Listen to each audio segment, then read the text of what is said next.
Hello friends, आप सभी को स्वागत करता हूं आरआरबी आरपीएफ एसआई 2024 के पीवाई की पॉलिटी में। दोस्तों, आपको बता दें कि ये पॉलिटी के जितने भी पॉलिटी में आए हुए हैं क्वेश्चंस को, ये सारे के सारे कंप्लीट आपको कराया जाएगा। जो आरपीएफ एसआई में पूछे गए क्वेश्चंस हैं सारे के सारे। तो फ्रेंड्स, आपको बता दूं कि जो आरपीएफ एसआई में क्वेश्चन पूछे हैं, हो सकता है कि ये आपको कांस्टेबल में भी पूछे, क्योंकि आयोग को कोई नहीं जानता है कि ये कहाँ से क्वेश्चन पूछते हैं। तो आप इस चीज़ की बात को अच्छे से जानते हैं, समझते हैं। तो इस वजह से ये हो सकता है कि आपके पॉलिटी में आरपीएफ एसआई के क्वेश्चन को भी पूछ ले। तो चलिए हम लोग क्वेश्चन को एक एक करके समझते हैं। देखिए, ये 13 तारीख 12 महीने 2024 के में आए हुए क्वेश्चन है। हाँ, और इसके देखिए राइट कितने लोग ने किया है, ये चीज़ को आपको बताया गया है। रॉन्ग कितने लोग ने किया है, इस चीज़ को बताया गया है। तो इसको पढ़ते हैं और इसको समझते हैं। भारत की संविधान सभा के अध्यक्ष निम्नलिखित में से कौन थे? Option A K M. Munshi, B है Gopal Das Ambedas Desai, C option doctor B R. Ambedkar, D option है डॉक्टर राजेंद्र प्रसाद। तो इसका जो करेक्ट आंसर है option D doctor Rajendra Prasad, जो कि करेक्ट आंसर हो जाएगा। इसको आप सही कर लीजिए। अब बढ़ते हैं नेक्स्ट क्वेश्चन की ओर। देखिए, राइट 60% ने दिया है और रॉन्ग कितने किया है? 34% ने रॉन्ग किया है। बाकी जो बचे हुए थे इन लोग ने स्किप कर दिया था क्वेश्चन को। चलिए अब बढ़ते हैं नेक्स्ट क्वेश्चन की ओर। भारतीय संविधान का कौन सा अनुच्छेद सर्वोच्च न्यायालय के परामर्शी क्षेत्राधिकार से संबंधित है? ऑप्शन ए अनुच्छेद 148, ऑप्शन बी अनुच्छेद 145, सी है अनुच्छेद 143, डी है अनुच्छेद 142। तो इसका जो करेक्ट आंसर है ऑप्शन नंबर सी अनुच्छेद 143, जो कि करेक्ट आंसर हो जाएगा। इसको आप टिक कर लीजिए। अब देखिए, इसमें से राइट कितने हैं? 61% राइट किया है। और रॉन्ग किसने किया? रॉन्ग का स्पेलिंग RWRO, यहाँ पे ओ होगा ONG, रॉन्ग होगा। 24% ने रॉन्ग किया। अब बाकी सभी ने क्या किया? इस क्वेश्चन को स्किप कर दिया है। तो आप समझ सकते हैं फ्रेंड्स, अगर आपको हमारा मेहनत समझ में आ रहा है, अगर आपको लगता है कि हाँ सर ने मेहनत किया है, अगर हमारे वीडियो आपको पसंद आ रहे हैं, तो चैनल को जरूर सब्सक्राइब कर लीजिएगा, बेल आइकन को प्रेस कर लीजिएगा। ये सारे के सारे आपको इम्पोर्टेंट क्वेश्चंस हैं, जो कि आपके एग्जाम में आए हुए क्वेश्चंस हैं। चलिए नेक्स्ट क्वेश्चन को पढ़ते हैं। निम्नलिखित में से किसने भारत के प्रथम उप प्रधानमंत्री के रूप में कार्य किया? Option A Lal Bahadur Shastri, B है जवाहरलाल नेहरू, सी है सरदार वल्लभ भाई पटेल, डी है मोरारजी देसाई। तो इसका जो करेक्ट आंसर है सरदार वल्लभ भाई पटेल ने क्या किया? उप प्रधानमंत्री के रूप में कार्यकाल किया। अब बढ़ते हैं नेक्स्ट क्वेश्चन की ओर। निम्नलिखित में से कौन सा कार्य किसी राज्य के राज्यपाल का नहीं है?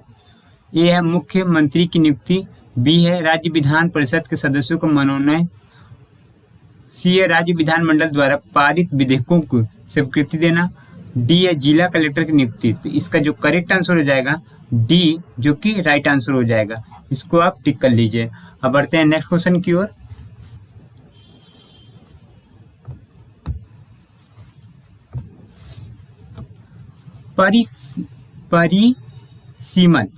परिसीमन आयोग की नियुक्ति डैश कौन करता है, द्वारा की होती है, और भारत निर्वाचन आयोग के सहयोग से कार्य करता है। तो कौन है? ऑप्शन ए भारत के मुख्य न्यायाधीश, बी है भारत के प्रधानमंत्री, सी है भारत के राष्ट्रपति, डी है लोकसभा अध्यक्ष। तो परिसीमन आयोग की नियुक्ति कौन करता है? तो ये भारत के राष्ट्रपति जो हैं, ये परिसीमन आयोग की नियुक्ति करते हैं। ऑप्शन नंबर सी, जो कि राइट है। अब बढ़ते हैं नेक्स्ट क्वेश्चन की ओर। भारतीय संविधान का कौन सा अनुच्छेद राज्यसभा के संगठन से संबंधित है? भारतीय संविधान का कौन सा अनुच्छेद राज्यसभा के संगठन किसे संबंधित है? तो ऑप्शन है अनुच्छेद 95, ऑप्शन बी अनुच्छेद 85, अनुच्छेद 90, ऑप्शन डी अनुच्छेद 80। तो इसका जो करेक्ट आंसर है ऑप्शन डी अनुच्छेद 80, जो कि करेक्ट आंसर हो जाएगा। वो संगठन से संबंधित है। अब बढ़ते हैं नेक्स्ट क्वेश्चन की ओर। संसद में धन विधेयक के संबंध में निम्नलिखित में से कौन सा कथन सही है? ऑप्शन ए धन विधेयक केवल लोकसभा में पेश किया जा सकता है, बी है धन विधेयक लोकसभा में पेश नहीं किया जा सकता, सी है धन विधेयक संसद के किसी भी सदन में पेश किया जा सकता है, डी है धन विधेयक केवल राज्यसभा में पेश किया जा सकता है। तो इस क्वेश्चन का करेक्ट आंसर जो होगा ऑप्शन नंबर ए धन विधेयक केवल लोकसभा में पेश किया जा सकता है, ये करेक्ट आंसर हो जाएगा। तो इसको आप क्या करिए, टिक कर लीजिए। अब बढ़ते हैं नेक्स्ट क्वेश्चन की ओर। निम्नलिखित में से कौन सा प्राधिकारकारी राज्य सभा में आचार समिति का गठन करता है? क्या आचार समिति का गठन करता है? कौन करता है? ऑप्शन ए राष्ट्रपति, ऑप्शन बी राज्यसभा के सभापति, ऑप्शन सी प्रधानमंत्री, डी लोकसभा अध्यक्ष। तो इसका जो करेक्ट आंसर है, राज्यसभा के सभापति क्या करता है, ये आचार समिति का गठन करता है। अब बढ़ते हैं नेक्स्ट क्वेश्चन की ओर। भारत के मुख्य चुनाव आयुक्त का कार्यकाल कितना होता है? ऑप्शन ए राष्ट्रपति के प्रसाद पर्यंत, बी ए 5 वर्ष या 60 वर्ष की आयु तक जो भी पहले हो, सी ए 6 वर्ष, डी ए 6 वर्ष या 65 वर्ष की आयु तक जो भी पहले हो। तो इसका जो करेक्ट आंसर है ऑप्शन नंबर डी, 6 वर्ष या 65 वर्ष की आयु तक जो भी पहले हो, ये करेक्ट आंसर हो जाएगा। अब बढ़ते हैं नेक्स्ट क्वेश्चन की ओर। भारत के राष्ट्रपति के रूप में निम्नलिखित में से किसका कार्यकाल सबसे छोटा था? Option A Zakir Hussain, B option Lal Bahadur Shastri, C option है राजेंद्र प्रसाद, डी ऑप्शन है जवाहरलाल नेहरू। तो इसका जो करेक्ट आंसर है option number A Zakir Hussain, जो कि करेक्ट आंसर हो जाएगा। अब बढ़ते हैं नेक्स्ट क्वेश्चन की ओर। फ्रेंड्स, नेक्स्ट क्वेश्चन पढ़ने से पहले मैं यही कहूँगा, अगर आप इस चैनल पर नए हैं तो चैनल को जरूर सब्सक्राइब कर लीजिएगा, बेल आइकन को प्रेस कर लीजिएगा। अगर हमारा पढ़ाना थोड़ा सा भी आपके लिए लाभदायक हो रहा है, थोड़ा भी क्वेश्चन आपको समझ में आ रहा है, तो चैनल को जरूर सब्सक्राइब कर दीजिएगा, बेल आइकन को प्रेस कर लीजिएगा। अब बढ़ते हैं नेक्स्ट क्वेश्चन की ओर। डैश को जिले के सभी अधीनस्थ न्यायालयों पर अपीलीय क्षेत्राधिकार प्राप्त होता है। अपीलीय क्षेत्राधिकार क्या होता है? प्राप्त होता है। तो ये कौन करता है? ऑप्शन ए भारत के प्रधानमंत्री, बी है भारत के राष्ट्रपति, सी है जिला न्यायालय, डी है भारत के उपराष्ट्रपति। तो इसका जो करेक्ट आंसर है ऑप्शन नंबर सी जिला न्यायालय, जो कि राइट आंसर हो जाएगा। अब बढ़ते हैं नेक्स्ट क्वेश्चन की ओर। निम्नलिखित में से कौन सा अनुच्छेद भारत के नियंत्रक महालेखा परीक्षक, कौन सा नियंत्रक महालेखा परीक्षक से संबंधित है? ऑप्शन ए है अनुच्छेद 135, बी है अनुच्छेद 148, सी है अनुच्छेद 142, डी है अनुच्छेद 154। तो इसका जो करेक्ट आंसर हो जाएगा ऑप्शन नंबर बी अनुच्छेद 148, जो कि करेक्ट आंसर हो जाएगा। अब बढ़ते हैं नेक्स्ट क्वेश्चन की ओर। निम्नलिखित में से कौन राष्ट्रपति के चुनाव के लिए निर्वाचक मंडल का भाग नहीं होता? निर्वाचक मंडल का भाग नहीं होता। ऑप्शन ए राज्य विधानसभा के निर्वाचित सदस्य, बी ए राज्यसभा के मनोनीत सदस्य, सी ए लोकसभा के निर्वाचित सदस्य, डी ए राज्यसभा के निर्वाचित सदस्य। तो इसका जो करेक्ट आंसर हो जाएगा ऑप्शन नंबर बी, जो कि करेक्ट हो जाएगा। राज्यसभा के मनोनीत सदस्य क्या होते हैं? निर्वाचन मंडल का भाग नहीं होता। अब बढ़ते हैं नेक्स्ट क्वेश्चन की ओर। भारतीय संविधान के निम्नलिखित में से किस अनुच्छेद के अनुसार भारत का एक नियंत्रक एवं अभिलेखा परीक्षक होगा? क्या होगा? अभिलेखा परीक्षक होगा, जिससे राष्ट्रपति अपने हस्ताक्षर और मुहर सहित आज्ञा पत्र द्वारा नियुक्त करेगा। किसके द्वारा? आज्ञा पत्र द्वारा नियुक्त करेगा। तो किस अनुच्छेद में शामिल है? ऑप्शन ए अनुच्छेद 145, बी है अनुच्छेद 157, सी है अनुच्छेद 148, डी है अनुच्छेद 153। तो इसका जो करेक्ट आंसर हो जाएगा ऑप्शन नंबर सी अनुच्छेद 148, जो कि राइट आंसर है। अब बढ़ते हैं नेक्स्ट क्वेश्चन की ओर। भारतीय संविधान में राष्ट्रपति पर महाभियोग का प्रावधान किस देश के संविधान से लिया गया है?